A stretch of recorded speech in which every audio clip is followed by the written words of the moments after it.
जमशेदपुर में उद्घाटन की बाट जो रहा है इस्तेमाल, करोड़ों की लागत से बना पर नहीं हो रहा है इस्तेमाल। जमशेदपुर के खास महल में 100 बेड वाले इस सदर अस्पताल की बिल्डिंग अरसे पहले बनकर तैयार हो गई थी। इस पर करोड़ों रुपए की लागत आई है। इलाज की पूरी तैयारी भी कर ली गई, पर इस पर ताला पड़ा है। इसे एक अदद से वीआईपी का इंतजार है जो आकर इस बिल्डिंग का फीता काटे। रखरखाव नहीं होने से परिसर में झाड़ियां उगाई हैं। इलाके के लोग इस इंतजार में हैं कि कब इसका ताला खुले और उन्हें इलाज कराने के लिए दूर दराज के इलाकों में जाने से निजात मिल जाए। झारखंड सरकार स्वास्थ्य सेवा के दुरुस्त होने के दावे करती है, लेकिन जमीनी हकीकत तो कुछ और ही है।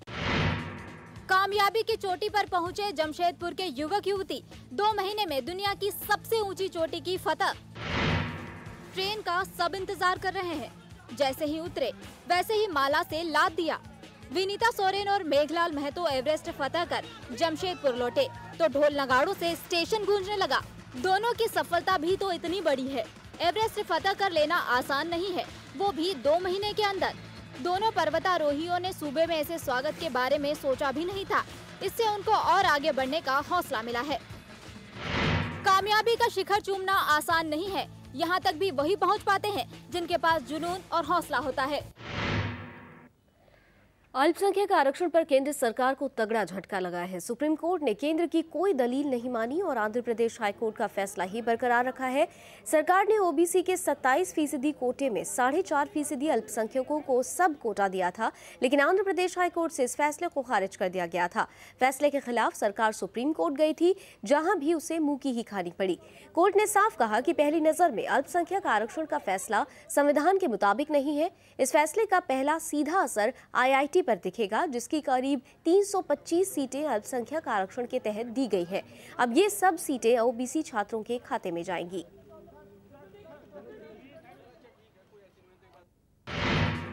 देश भर में आग ने मचाया कोहराम। अमृतसर में पेपर मिल तो वाराणसी में बिजली स्टेशन जलकर हुआ खाक। अमृतसर के पेपर मिल में छोटी सी चिंगारी भड़की और आग ने विकराल रूप ले लिया। ऊंची ऊंची लपटें उठने लगीं और सारा आकाश धुएं से भर गया। इस पर काबू पाने के लिए 20 से ज्यादा फायर ब्रिगेड की गाड़ियां लगाई गईं और साथ ही सेना से भी मदद ली गई। उधर वाराणसी के BHU का बिजली स्टेशन अचानक धू-धू कर जलने लगा। ट्रांसफार्मर में आग लगने से रह रहकर विस्फोट भी हो रहे थे। इसके चलते यूनिवर्सिटी में कई घंटे बिजली गुल रही। वहीं फैजाबाद में आग से 20 से ज्यादा झुग्गियां जल गईं।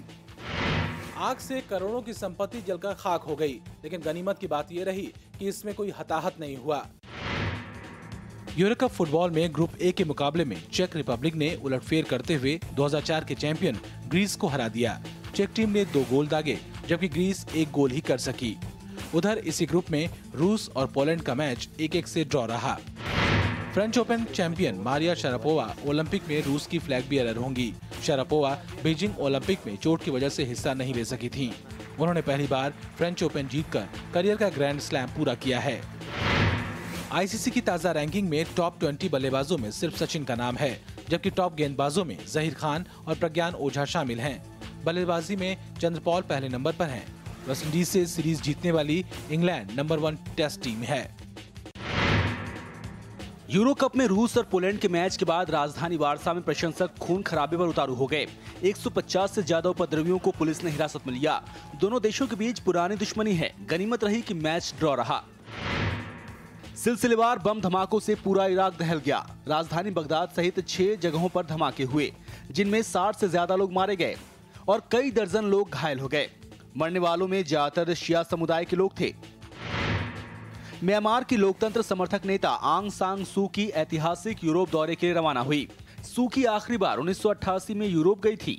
पिछले 24 साल में म्यांमार में लोकतंत्र के लिए संघर्ष कर रही सू की हाल ही में सांसद बनी हैं। बस कुछ ही घंटे में सुरों के सिकंदर का होगा ऐलान। महुआ टीवी के रियलिटी शो सुरों का महासंग्राम का पटना में ग्रैंड फिनाले।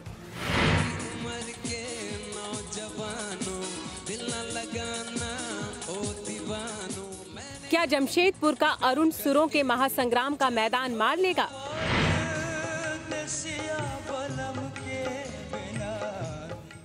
क्या पटना का प्रतीक बनेगा सुरों का सरताज?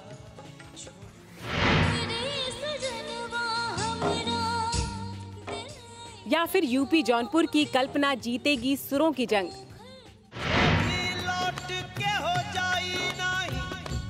महुआ टीवी के मशहूर सिंगिंग रियलिटी शो का खिताब इन्हीं 3 में से किसी एक को मिलने वाला है और इसके लिए पटना के बीएमपी ग्राउंड में मुकाबले का मैदान सज गया है। बस इंतजार कीजिए कुछ और पल का और तब पता चल जाएगा कि सुरों के सरताज का सहरा किसके सिर सजता है। सुरों का महासंग्राम का ग्रैंड फिनाले महुआ टीवी पर लाइव आएगा, तो आप भी घर बैठे इस महामुकाबले का लुत्फ उठाइए। नहीं रहे शहंशाह गजल मेहंदी हसन साहब। 84 साल की उम्र में कराची में हुआ इंतकाल।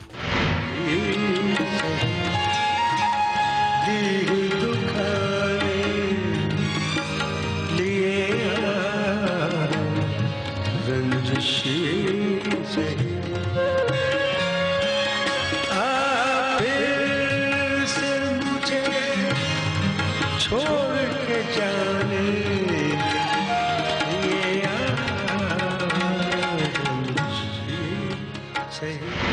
मोहब्बत करने वाले हम न होंगे, तेरी महफिल में लेकिन हम न होंगे, कि हम बिछड़े तो शायद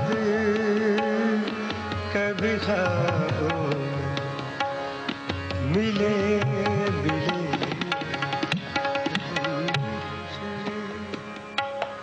तो शायद कभी ख्वाबों